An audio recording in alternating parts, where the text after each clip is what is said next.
Hello मित्रों, आज 12मું ધોરણ જીવ વિજ્ઞાન પ્રકરણ નંબર 6 એમાં આપણે જોઈએ કે આનુવંશિક દ્રવ્ય તરીકે મોટા ભાગના સજીવોમાં ડીએનએ આવેલું હોય છે, પરંતુ કેટલાક વાયરસમાં અપવાદરૂપ આપણે જોઈએ આરએનએ હોય છે। ડીએનએ એટલે ડીઓક્સીરીબોન્યુક્લિક એસિડ। હવે આ ડીએનએ ન્યુક્લિયોટાઇડનો પોલિમર છે એવું આપણે જોઈએ, અને ન્યુક્લિયોટાઇડના અનેક એકમો પરસ્પર ફોસ્ફોડાયસ્ટર બંધથી જોડાતા પોલીન્યુક્લિયોટાઇડની શૃંખલા બને છે। તો હવે આપણે પોલીન્યુક્લિયોટાઇડની જે સંરચના છે એ આપણે શીખીશું।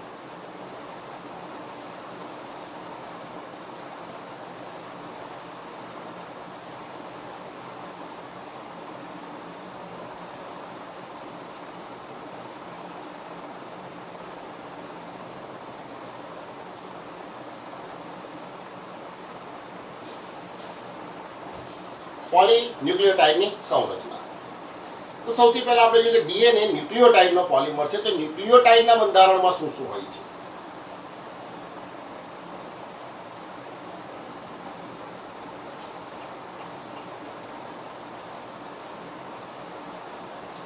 તો ન્યુક્લિયોટાઇડના બંધારણમાં ત્રણ વસ્તુ જોવા મળે છે। પહેલું આપણે જોઈએ આલ્ડો પેન્ટોસ શર્કરા,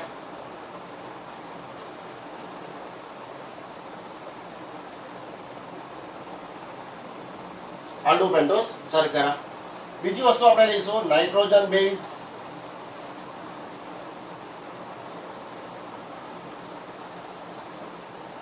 અને ત્રીજું આવશે ફોસ્ફેટ, જે ફોસ્ફોરિક એસિડ સ્વરૂપનું હોય છે।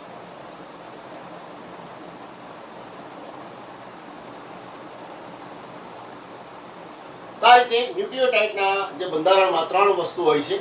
પેલો શર્કરામાં આલ્ડો પેન્ટોસ શર્કરા, નાઇટ્રોજનિક સંયોજન નાઇટ્રોજન બેઝ, અને ફોસ્ફોરિક એસિડ સ્વરૂપે ફોસ્ફેટ હોય છે। હવે પોલીન્યુક્લિયોટાઇડની શૃંખલા એમાં શર્કરા કયા પ્રકારની હોય છે? તો નંબર 1 આપણે લઈએ શર્કરા।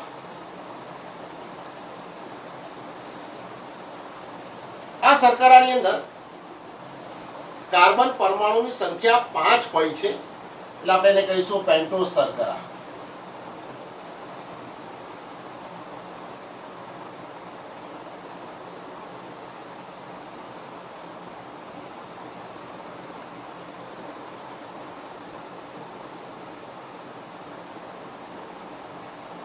જેમાં કાર્બન પરમાણુની સંખ્યા 5 હોય છે।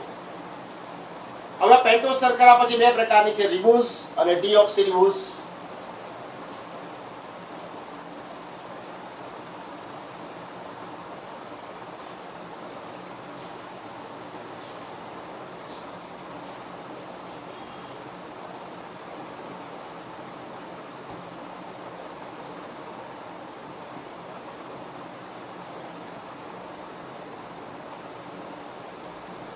પેન્ટોસ શર્કરા, રિબોઝ અને ડીઓક્સીરિબોઝ છે। અને 11મા ધોરણમાં એ બધું જ બંધારણ આપણે જોઈ ગયા છે, ફરીથી જરાક જોઈ લઈએ। તો પેન્ટોસ શર્કરા છે એટલે કાર્બન પરમાણુની સંખ્યા 5 છે। પહેલા કાર્બન પરમાણુ બતાવીએ, બંધ વડે જોડાયેલા હોય છે। ડીઓક્સીરિબોઝ શર્કરા એ પણ પેન્ટોસ શર્કરા છે, એમાં પણ કાર્બન પરમાણુની સંખ્યા 5 છે। પરંતુ જે રિબોઝ શર્કરા છે અને ડીઓક્સીરિબોઝ શર્કરા છે, બંનેમાં આલ્ડો સમૂહ રહેલા છે, એટલે આપણે એને આલ્ડો પેન્ટોસ શર્કરા પણ કહી શકીએ, આલ્ડો સમૂહને કારણે। અને આગળ શર્કરાનું બંધારણ જોઈએ તે મુજબ આના આપણા જમણા હાથ તરફ હાઇડ્રોક્સી સમૂહ અને ડાબા હાથ તરફ આપણે હાઇડ્રોજન ગોઠવવાના છે। તો સંયોજકતા ચકાસતા અહીંયા આપણે જોઈએ કાર્બન એક કાર્બન સાથે જોડાયેલો છે, OH છે, પણ અહીંયા આપણે આ રીતે પણ દર્શાવી શકીએ C હાઇડ્રોજન એક બંધ વડે અને ઓક્સિજન દ્વિબંધ વડે જોડાયેલું હોય છે. તો આ જે કાર્બન છે એમાં 4 સંયોજકતા પૂરી થઈ જાય છે. આ કાર્બનની પણ 4 પૂરી થઈ જાય, આની પણ 4, આની પણ 4. પણ અહીંયા આપણે જે 3 છે તો અહીંયા એક હાઇડ્રોજન મૂકવો પડે. એટલે અહીંયા આપણે CHOH આ રીતે ન લખવું હોય તો આપણે સીધું પણ CH2OH લખી શકીએ. એ જ રીતે આમાં પણ કરી શકીએ આપણે અહીંયા.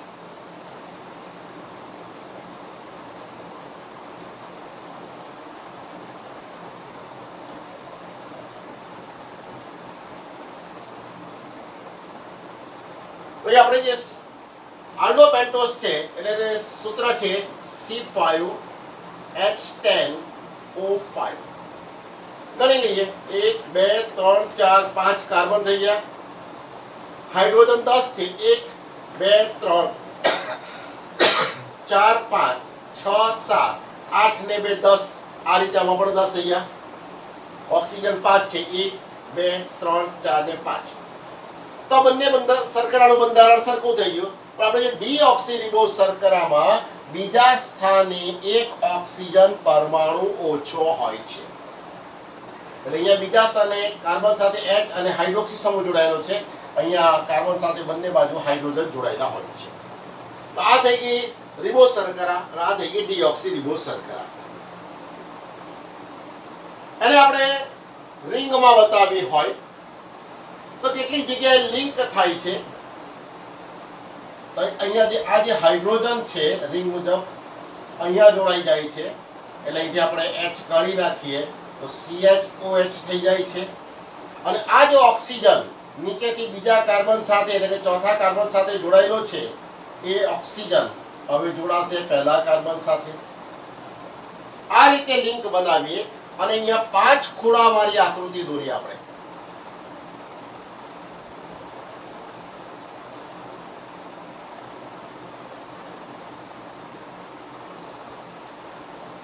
તો અહીંયા આ કાર્બન લિંક છે, ઓક્સિજન લિંક. પહેલો કાર્બન અહીંયા બતાવવાનો, બીજો કાર્બન અહીંયા, ત્રીજો કાર્બન અહીંયા, ચોથો કાર્બન અહીંયા અને પાંચમો કાર્બન સેજ બહાર બતાવવાનો. 5 કાર્બન થઈ ગયા. હવે જોતા જઈએ પહેલા કાર્બન સાથે HOH.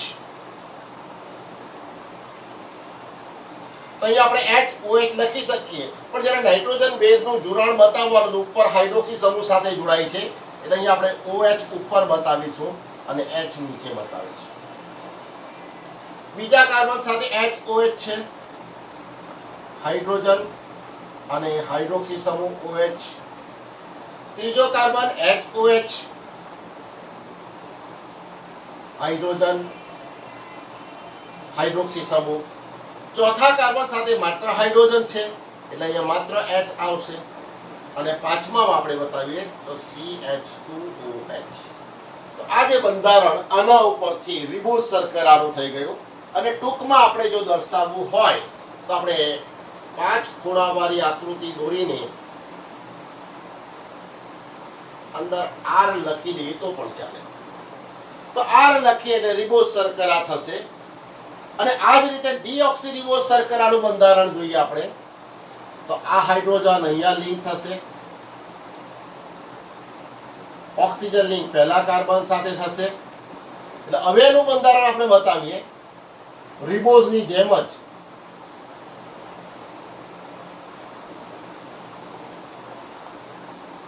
અહીંયા ઓક્સિજન લિંક છે પહેલા અને ચોથા વચ્ચે. પહેલો કાર્બન, બીજો કાર્બન, ત્રીજો કાર્બન, ચોથો કાર્બન અને અહીંયા પાંચમો કાર્બન છે બહાર. ચલો પહેલાની સાથે HOH પણ આપણે OH ઉપર બતાવીશું, નીચે હાઇડ્રોજન. બીજા સ્થાને જોઈએ તો આપણે બંને હાઇડ્રોજન જ જોડાયેલા છે, હાઇડ્રોક્સી સમૂહ નથી. ત્રીજા સ્થાને HOH, ચોથા સ્થાને માત્ર H અને પાંચમા સ્થાને CH2OH. તો આ બંધારણ થઈ ગયું ડીઓક્સીરિબોઝ. બંનેનું બંધારણ સરખું જ છે. જ્યારે પેન્ટોસ પ્રકારની શર્કરા આપેલી હોય ત્યારે બીજા સ્થાને કાર્બન સાથે હાઇડ્રોજન સમૂહ અને હાઇડ્રોક્સી સમૂહ જોડાયેલો છે કે બંને હાઇડ્રોજન જોડાયેલા છે તે ચકાસી લેવાનું. જો H અને OH સમૂહ જોડાયેલા હોય તો રિબોઝ શર્કરા, અને બંને હાઇડ્રોજન જોડાયેલા હોય તો આપણે કહીશું ડીઓક્સીરિબોઝ શર્કરા. સંજ્ઞામાં આપણે એને આ રીતે દર્શાવી શકીએ. તો અહીંયા આપણે લખી દેવાનું ડી, એટલે ડીઓક્સી રિબોઝ શર્કરા થશે. તો આ રીતે પહેલી શર્કરા થઈ ગઈ આલ્ડો પેન્ટોઝ શર્કરા. પેન્ટોઝ એટલા માટે કે કાર્બન પરમાણુની સંખ્યા 5 છે અને પહેલા સ્થાને આલ્ડો સમૂહ રહેલો છે CHO, એટલે આલ્ડો પેન્ટોઝ શર્કરા થશે. બે પ્રકાર જો કે રિબોઝ અને ડીઓક્સી રિબોઝ, બંનેનું બંધારણ સરખું જ છે. રિબોઝ કરતા ડીઓક્સી રિબોઝમાં એક જ તફાવત છે, બીજા સ્થાને કાર્બન સાથે એક ઓક્સિજન પરમાણુ ઓછો જોડાયેલો હોય છે. તો આ રીતે આપણે આ રીતે બતાવી શકીએ બંધારણ દોરવું હોય તો. નહીં તો ટૂંકમાં આપણે જ્યારે પોલીન્યુક્લિયોટાઇડની શૃંખલાની અંદર આ સંજ્ઞાનો આપણે ઉપયોગ કરીશું. તો આ પહેલું થઈ ગયું આલ્ડો પેન્ટોઝ શર્કરા. હવે આવશે નાઇટ્રોજન બેઝ શર્કરા. 2 મિનિટ આપું, જરા ધ્યાનથી જોઈ લો, પછી આપણે નાઇટ્રોજન બેઝ જોઈએ.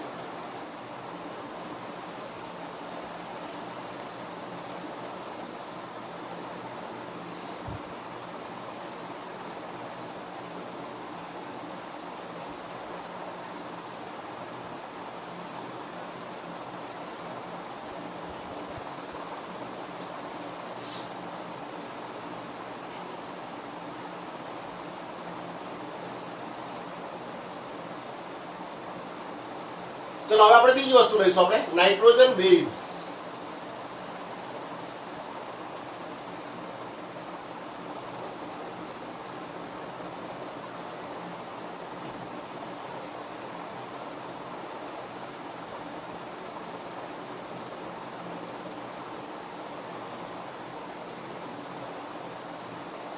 બીજી વસ્તુ આપણે લઈએ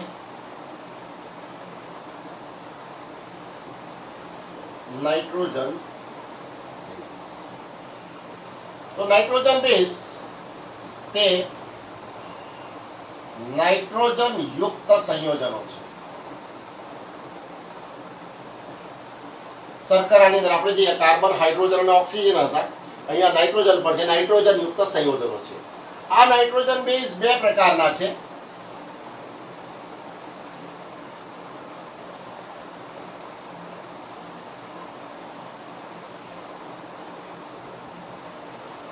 પહેલો પ્રકાર છે પ્યુરિન બેઝ અને બીજો પ્રકાર છે પેરિમિડિન બેઝ. હવે બંનેમાં શું તફાવત છે? તફાવત સ્વરૂપે પણ આવી શકે. અને કયા નાઇટ્રોજન બેઝ DNA માં છે, કયા RNA માં છે, કયા DNA માં હોતા નથી, કયા RNA માં હોતા નથી, વગેરે પ્રશ્નો પણ એવા પૂછાય છે. તો સૌથી પહેલા કાર્બન પરમાણુની સંખ્યા આપણે લઈએ.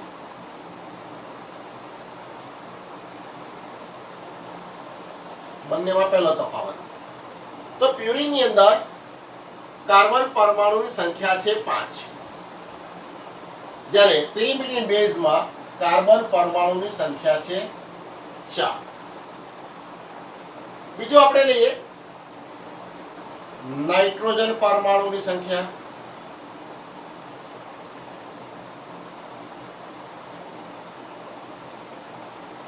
પ્યુરિનમાં નાઇટ્રોજન પરમાણુની સંખ્યા છે 4, આની અંદર છે 2. હવે આ કાર્બન નાઇટ્રોજન ઓલ્ટરનેટ ગોઠવીએ તો એની જે બંધારણીય રિંગ બને, તો કેટલી બંધારણીય રિંગનું માળખું છે?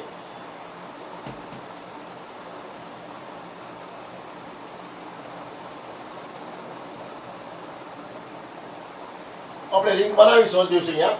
તો આના બંધારણમાં 2 રિંગ જોવા મળશે, જ્યારે પિરિનનું બંધારણીય માળખું માત્ર એક જ રિંગનું બનેલું હોય છે.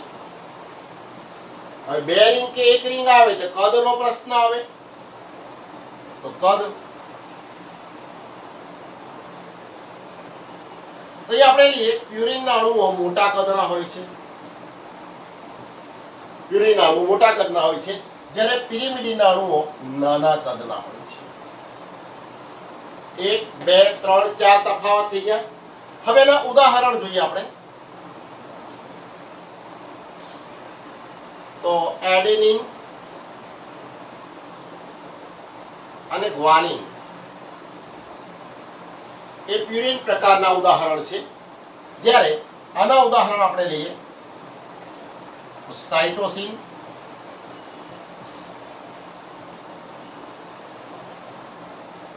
થાઇમિન અને યુરેસિલ એ પિરિમિડિન પ્રકારના ઉદાહરણ છે. અને ટૂંકમાં સંજ્ઞાથી દર્શાવવામાં આવે છે અને એના માટે એને અંગ્રેજીમાં નામ લખીએ પ્રથમ મૂળાક્ષરને કેપિટલથી દર્શાવવામાં આવે. દાખલા તરીકે એડેનિન છે તો એને કેપિટલ એ થી દર્શાવવામાં આવે છે, ગ્વાનિન છે તો કેપિટલ જી થી દર્શાવવામાં આવે છે. એ જ રીતે સાઇટોસિન છે કેપિટલ સી થી દર્શાવવામાં આવે, થાઇમિન એટલે કેપિટલ ટી અને યુરેસિલ એટલે કેપિટલ યુ. તો આ રીતે નાઇટ્રોજન બેઝ 5 થઈ ગયા, 2 પ્યુરિન પ્રકારના અને 3 પિરિમિડિન પ્રકારના. હવે આમાંથી કયા નાઇટ્રોજન બેઝ સામા હોય તો ડીએનએ હોય કે આરએનએ, બંનેની અંદર માત્ર 4 જ નાઇટ્રોજન બેઝ હોય છે. એનો અર્થ કે બંનેમાં એક નાઇટ્રોજન બેઝ હોતો નથી. તો અહીં આપણે જોઈએ આ પ્યુરિન કયા ડીએનએ આરએનએમાં હોય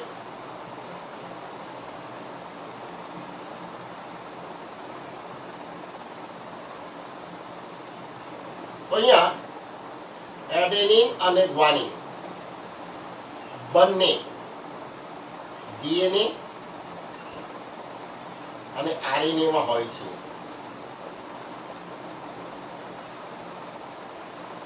એટલે પ્યુરિન પ્રકારના બંનેમાં છે, બંને ડીએનએમાં મળશે, બંને આરએનએમાં મળશે. જ્યારે અહીંયા સાઇટોસિન ડીએનએ અને આરએનએ બંનેમાં હોય છે.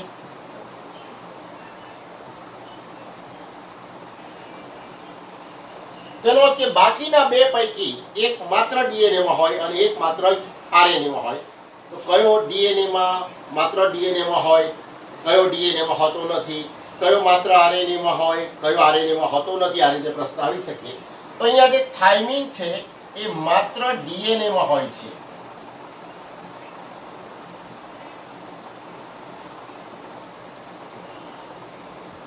જે આરએનએમાં હોતો નથી. અને યુરેસિલ એ માત્ર આરએનએમાં હોય છે.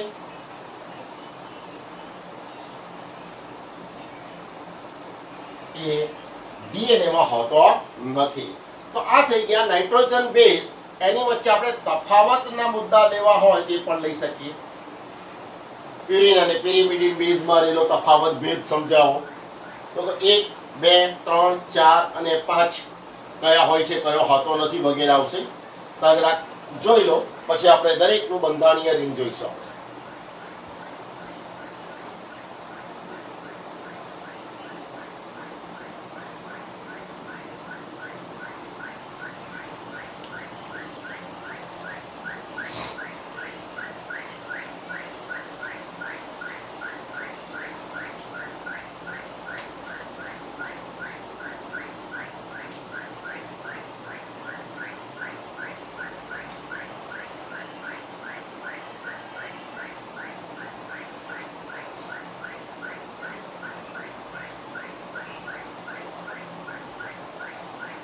ચાલો હવે આપણે એની બંધારણીય રિંગ જોઈએ. આપણે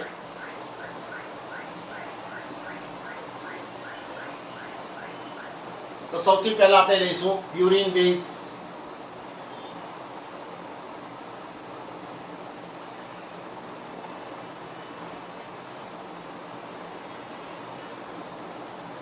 એમાં આપણે 2 જોઈએ, એડેનિન અને ગ્વાનિન. જ્યારે પિરિમિડિન બેઝ આપણે લઈએ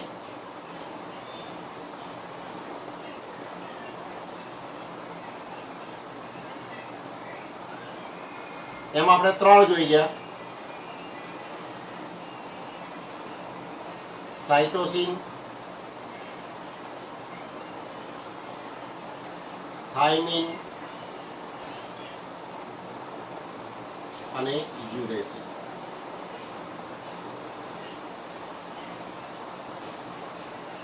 હવે અહીંયા આપણે જોઈ ગયા કે કાર્બન પરમાણુની સંખ્યા પ્યુરિનમાં 5 છે, પિરિમિડિનમાં 4 છે. નાઇટ્રોજન પરમાણુની સંખ્યા પ્યુરિનમાં 4 છે અને પિરિમિડિનમાં 2 છે. તો એના હિસાબે આપણે સૌથી પહેલા કાર્બન અને નાઇટ્રોજનની ગોઠવણી જોઈ લઈએ. તો અહીંયા આપણે લઈએ પહેલા કાર્બન, નાઇટ્રોજન, કાર્બન,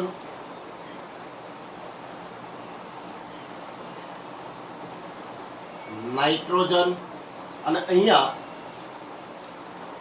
2 કાર્બન સાથે લઈએ અને એની વચ્ચે દ્વિબંધ બતાવી દઈએ. અહીંયા આપણે બધા વચ્ચે એક એક બંધ બતાવી દઈએ. પહેલા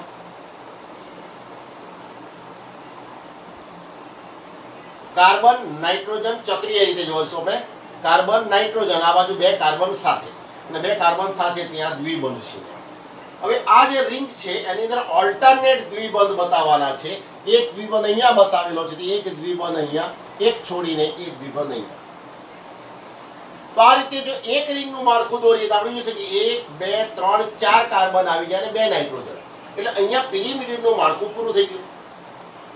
અને કોઈ પણ રિંગની અંદર આ માળખું સામાન્ય આવશે. એટલે પહેલા હું દરેકમાં આ માળખું આ જ રીતે દોરી દઉં.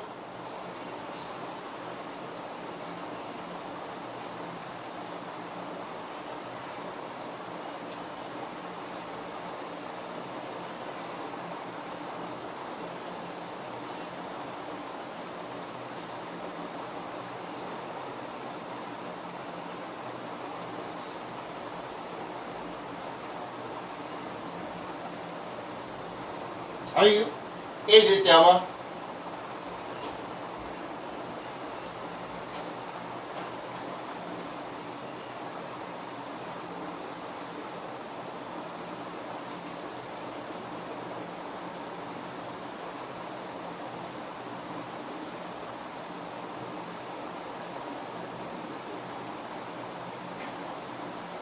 થઈ ગયો.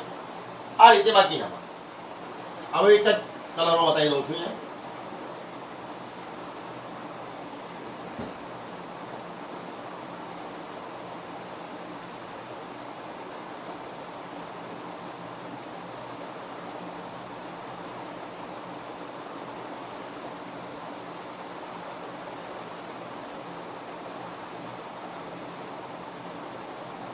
આ રીતે દરેકની અંદર આ પહેલી રિંગ કોમન આવશે. હવે અહીંયા આપણે સમૂહ બતાવવાના બાકી રહે. બાકી પિરિમિડની રિંગ તો પૂરી થઈ ગઈ. હવે આપણે પ્યુરિનનું માળખું 2 રિંગનું છે અને એમાં કાર્બનની સંખ્યા 5 છે અને નાઇટ્રોજનની સંખ્યા 4 છે. તો અહીંયા જે આપણે કાર્બન બતાવેલા છે ફરીથી એ જ રીતે કાર્બન પછી નાઇટ્રોજન, કાર્બન, નાઇટ્રોજન અને કાર્બન. અહીંયા એક રિંગ થઈ ગઈ તો 2 રિંગ થઈ ગઈ. તો હવે આપણે ગણી લઈએ. આમાં 1 2 3 4 અને 5 કાર્બન થઈ ગયા અને નાઇટ્રોજન 4 છે. 1 2 3 અને 4 થઈ ગયા. એ રીતે આની અંદર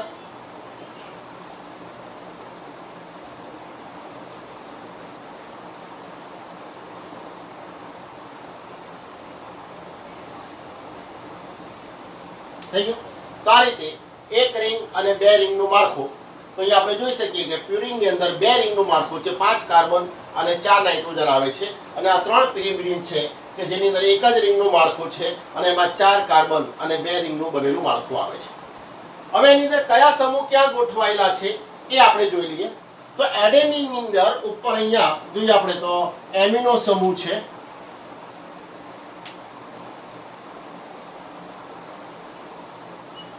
NH2. જ્યારે ગ્વાનીનની અંદર આપણે લઈએ તો અહીંયા એમિનો સમૂહ નીચે બતાવવાનો છે આપણે અહીંયા NH2 અને અહીંયા આની સાથે C ડબલ બોન્ડ O સમૂહ બતાવવાનો છે. શું ફેર છે જો આની અંદર માત્ર એડેનિનમાં પહેલા કાર્બન સાથે આપણે એમિનો સમૂહ બતાવી દીધો છે અહીંયા. તો અહીંયા એમિનો સમૂહ નીચે લીધો છે અહીંયા અને ઉપર કીટોન સમૂહ બતાવી દીધો છે. હવે કાર્બનની સંયોજકતા 4 છે. તો જ્યાં આપણે બહાર કીટોન સમૂહ બતાવેલો હોય દ્વિબંધ ત્યાં અંદરથી એક બંધ કાઢી નાખવાનો. આવી અહીંયા અને હવે આપણે સંયોજકતાની ચકાસણી કરતા જવાનું અને જ્યાં સંયોજકતા ઘટતી હોય ત્યાં હાઇડ્રોજન આપણે ઉમેરી દેવાનો છે. તો હવે ચકાસતા જઈએ. તો હાઇડ્રોજનની સંયોજકતા એક જ છે, એક જ બંધ વડે જોડાઈ શકે છે. નાઇટ્રોજનની સંયોજકતા 3 છે અને કાર્બનની સંયોજકતા 4 છે. તો અહીં જોઈએ આપણે નાઇટ્રોજન એક બંધ વડે એ કાર્બન સાથે જોડાયેલો છે અને 2 હાઇડ્રોજન જોડાયેલા છે. નાઇટ્રોજનની સંયોજકતા 3 પૂરી થઈ ગઈ. કાર્બન જોઈએ 1 2 અને 2 4 થઈ ગયા. નાઇટ્રોજન 2 અને 3 બંધ પૂરા થઈ ગયા. અહીંયા આપણે જોઈએ તો કાર્બન એમાં એક બંધ સાથે નાઇટ્રોજન સાથે, દ્વિબંધ સાથે નાઇટ્રોજન સાથે અહીંયા તો એક હાઇડ્રોજન આપણે ઉમેરી દેવું પડે. અહીંયા નાઇટ્રોજનની સંયોજકતા 3 પૂરી થઈ ગઈ, કાર્બનની 4 પૂરી, કાર્બનની 4 પૂરી, નાઇટ્રોજનની પૂરી થઈ ગઈ.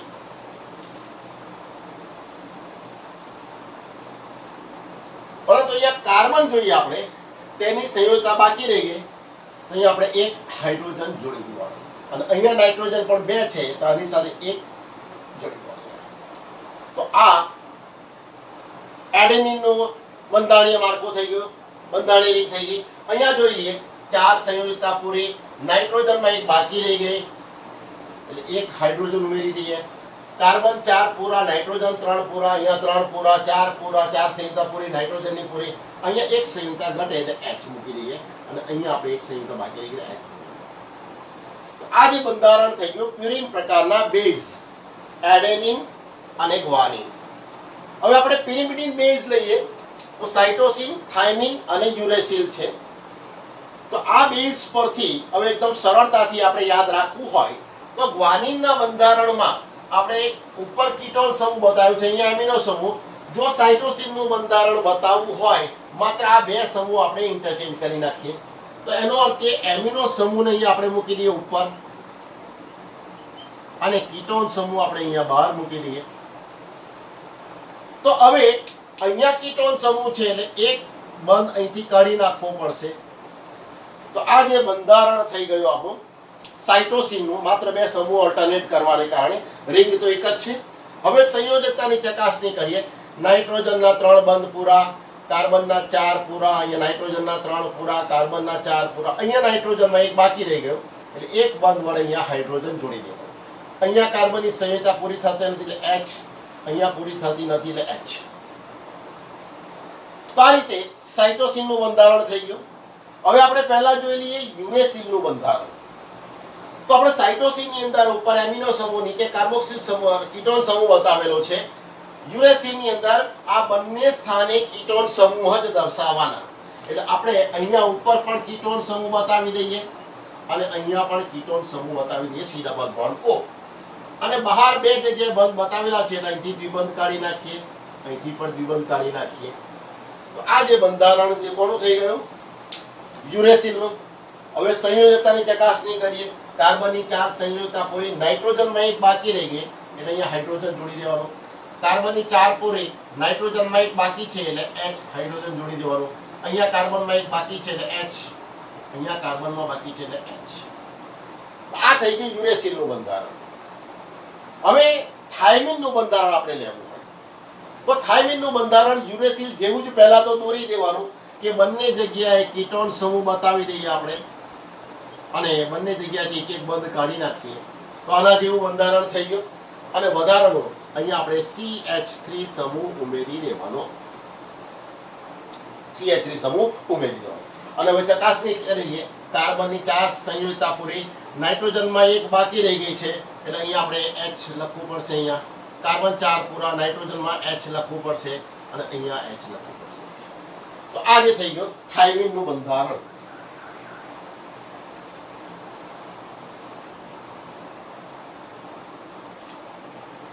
આ રીતે બંધારણીય રિંગ પરીક્ષામાં પૂછાય, બરાબર છે.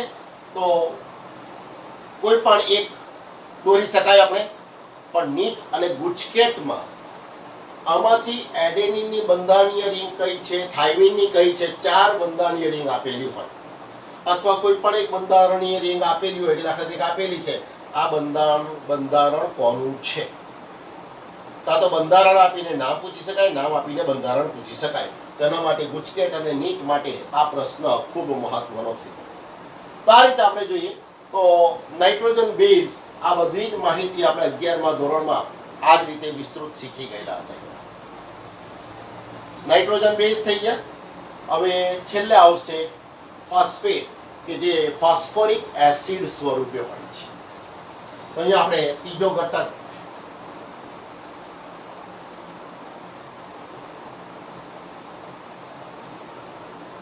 ફોસ્ફોરિક એસિડ લઈ લઈએ આપણે. અહીંયા છે H3PO4. H3PO4.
તેનું બંધારણ આપણે લઈ લઈએ. ફોસ્ફેટ આની સાથે આપણે 3 OH સમૂહ જોડી દઈશું અહીંયા અને દ્વિબંધ વડે. તો H3 થઈ ગયા, P અને ઓક્સિજનના અણુ 4 થઈ ગયા, PO4. તો આ જે ફોસ્ફોરિક એસિડનું બંધારણ થઈ ગયું. તો અહીંયા આપણે પોલીન્યુક્લિયોટાઇડ શૃંખલાની જે સંરચના છે એમાં માત્ર 3 ઘટક થઈ ગયા, ન્યુક્લિયોટાઇડના 3 ઘટક. હવે